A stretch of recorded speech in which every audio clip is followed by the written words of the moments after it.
एक लड़का था, ठीक ठाक घर से था। पता नहीं उसके मन में ऐसी क्या जची कि उसने ठान लिया कि उसको यूपीएससी क्लियर करना है, उसको आईएएस ऑफिसर बनना है। उस लड़के ने जोश में आके बहुत सारी बुक्स खरीद ली। उसने यूट्यूब पर बहुत सारे स्टडी चैनल्स को सब्सक्राइब कर लिया। उसने बहुत सारे ऑनलाइन कोर्सेज का सब्सक्रिप्शन ले लिया। वो नए शहर में सेटल हो गया। उसने अपने पेरेंट्स को, रिश्तेदारों को, दोस्तों को, सबको बता दिया कि कोई भी उसको डिस्टर्ब नहीं करेगा, because he was going to become an IAS officer. He started his study. उसने अपनी पढ़ाई शुरू की। उसके एग्जाम को 10 महीने बचे थे। उसने शुरुआती 1 महीने में बहुत जबरदस्त पढ़ाई करी। He used to sleep only 4 hours, 5 hours a day. But the problem was, he could not sustain. उसकी मेहनत केवल 1 महीने चली। His motivation expired. वो तंग आ चुका था पढ़ाई से। वो पढ़ाई से इतना चिढ़ने लगा कि वो वापस धीरे धीरे अपने उसी पुराने बोरिंग शेड्यूल में आ गया। And he could not clear the exam. ऐसा हमारे देश में बहुत सारे स्टूडेंट्स के साथ में होता है। देखो, जिंदगी में सक्सेस पाने के लिए मोटिवेशन केवल 1% काम आता है। Rest 99% is nothing but self discipline. From day 1 to day 1000, day 2000 you must have to follow the schedule. जब एक बॉक्सर ओलंपिक्स में गोल्ड मेडल लेकर के आता ना, तो उसके लिए उसका सेल्फ डिसिप्लिन सबसे ज्यादा रिस्पॉन्सिबल होता है उसको वहां तक पहुंचाने के लिए। लोगों को केवल इतना पता लगता है कि कोई है इंडिया से जो बॉक्सिंग में गोल्ड मेडल लेके आया है, बट नोबडी नोज कि उस कुछ ग्राम के गोल्ड मेडल के लिए that boxer sacrificed his all pleasures, his all comfort zones. उस बॉक्सर ने पहले दिन से लेकर के 10वीं साल तक वही शेड्यूल फॉलो किया है जिसको कुछ लोग बोरिंग कहते हैं। उसने जंक फूड को छोड़ करके 10 साल तक कार्ब, फैट एंड प्रोटीन इनके बैलेंस पे फोकस किया है। उसने हर मौसम, हर साल डेली बहुत घंटे प्रैक्टिस करी है, बहुत पसीना बहाया है। ये लोगों को लगता है कि उसने गोल्ड मेडल के लिए गेम खेला है। No my dear, no. उसने गोल्ड मेडल के लिए नहीं, बल्कि खुद के सामने और पूरी दुनिया के सामने ये प्रूफ करने के लिए गोल्ड मेडल जीता है कि वो एक नॉर्मल लाइफ नहीं जीना चाहता। He deserve something better. अनुशासन आपकी वो क्षमता है जिससे आप वो काम उस टाइम पर कर पाते हैं जब आपको उस काम को करना चाहिए। Very simple. और उस काम को करने के लिए ये जरूरी नहीं कि आप उस काम को पसंद करें या ना पसंद। यस माय डियर, दिन में 15 घंटे किताब को सामने रखकर 3 साल तक मेहनत करना एक बहुत ही बोरिंग प्रोसेस है। कोई नहीं करना चाहेगा, बट इससे कोई फर्क नहीं पड़ता कि कोई उस बोरिंग काम को कितने साल तक करना चाहेगा या नहीं करना चाहेगा। It doesn't matter. फर्क मुझे तो इस बात से पड़ेगा कि मुझे वो काम करना है, चाहे कितना ही बोरिंग हो। Once I have taken the decision, I have sacrificed my self to the self discipline. पहले आप डिसीजन बनाते हो और फिर डिसीजन आपको बनाता है। पहले आप सेल्फ डिसिप्लिन के रूल सेट करते हो और फिर सेल्फ डिसिप्लिन आपकी लाइफ सेट करता है। ऐसा लाइफ में बहुत बार होता है जब आप अपने किसी फ्रेंड से काफी सालों के बाद में मिलते हो और वो आपसे बहुत ही बेटर पोजीशन में होता है। उस टाइम पर हो सकता है आपको उस टाइम पर उससे थोड़ी सी जलन हो, but the fact is that he followed his rules always. लोग बदले होंगे उसकी जिंदगी में, but he did not change himself. उसने अपने सेल्फ डिसिप्लिन को अपनाए रखा। When we talk about self discipline, we must have a clear goal in our mind कि आप करना क्या चाहते हो भाई। आपको उस टारगेट को अनकंडीशनली फॉलो करना है। आज आपको 2 चीजों में से कोई एक चीज को चुनना पड़ेगा। First is self discipline and second one is regret, अनुशासन या पश्चाताप। आप अगर अनुशासन चूज करेंगे तो आपको सफलता मिलेगी या नहीं मिलेगी इसकी कोई गारंटी नहीं है, बट इतना जरूर कंफर्म है कि कभी आप अपनी लाइफ में अगर पीछे मुड़ के देखोगे ना, तो आपको कभी पछतावा नहीं होगा। अगर आज आप अनुशासन चूज करते हो तो इसका दर्द आपको कुछ वीक्स, कुछ महीने या कुछ साल तक हो सकता है, but if you dare to choose regret, तो भाई पछतावा तो होगा, लेकिन इतना बुरा होगा ना कि आप उस टाइम अगर कुछ करना चाहेंगे तो भी कुछ नहीं कर पाएंगे। आपको सफल होने के लिए दूसरों से ज्यादा स्मार्ट होने की जरूरत नहीं है। समझो इस बात को। आपको सक्सेसफुल होने के लिए दूसरों से ज्यादा सेल्फ डिसिप्लिन्ड होने की जरूरत है।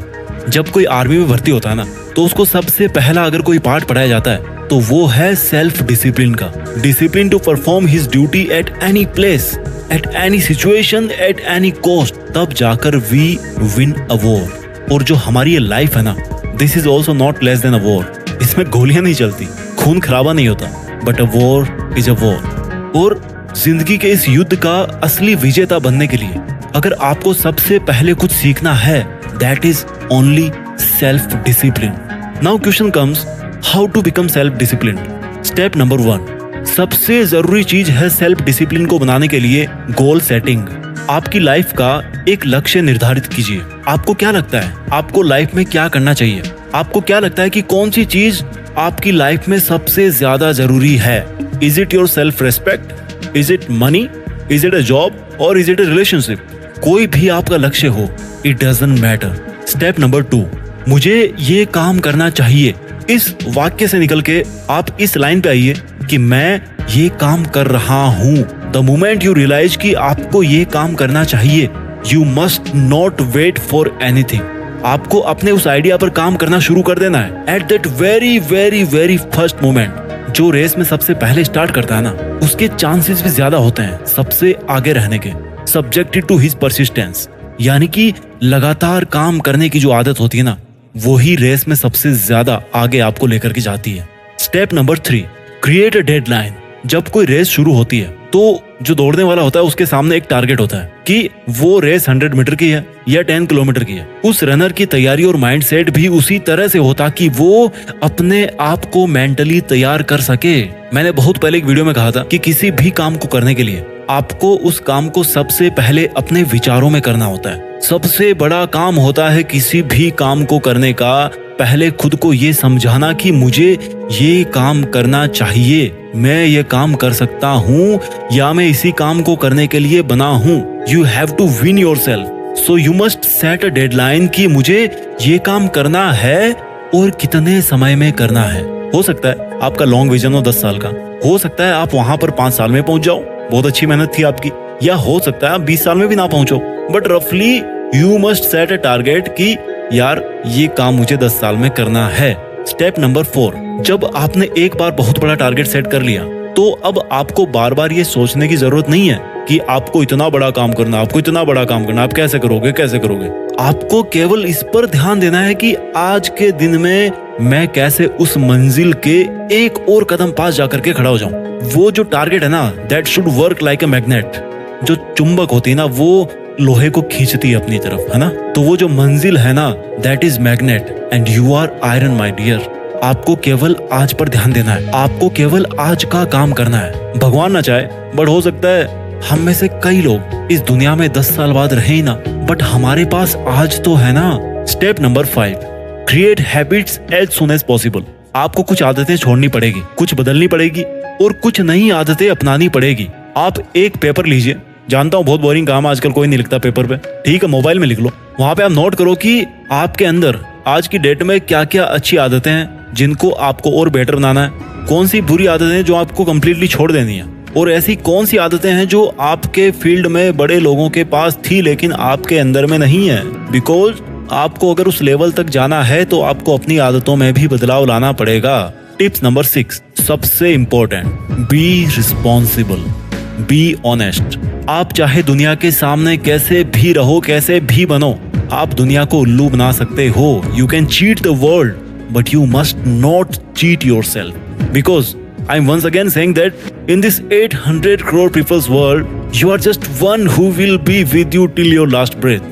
आप एकमात्र वो प्राणी है इस 800 करोड़ की दुनिया में जो आपके साथ में आखिरी सांस तक रहेंगे। तो क्यों खुद को उल्लू बना रहे हो भाई? स्वीकार कीजिए खुद के अंदर कोई कमी है तो मिलके बदलाव करेंगे ना यार, उसमें क्या दिक्कत है? चेंज लाने के लिए तो बैठे हैं यहाँ। Be honest and responsible, be self disciplined. आइए अपनी लाइफ में कुछ ऐसा करें जो किसी ने ना किया हो, जिसके लिए केवल आप बने हो और जो आपसे बेहतर और कोई नहीं कर सकता। अपना ख्याल रखिए और आगे बढ़ते रहिए।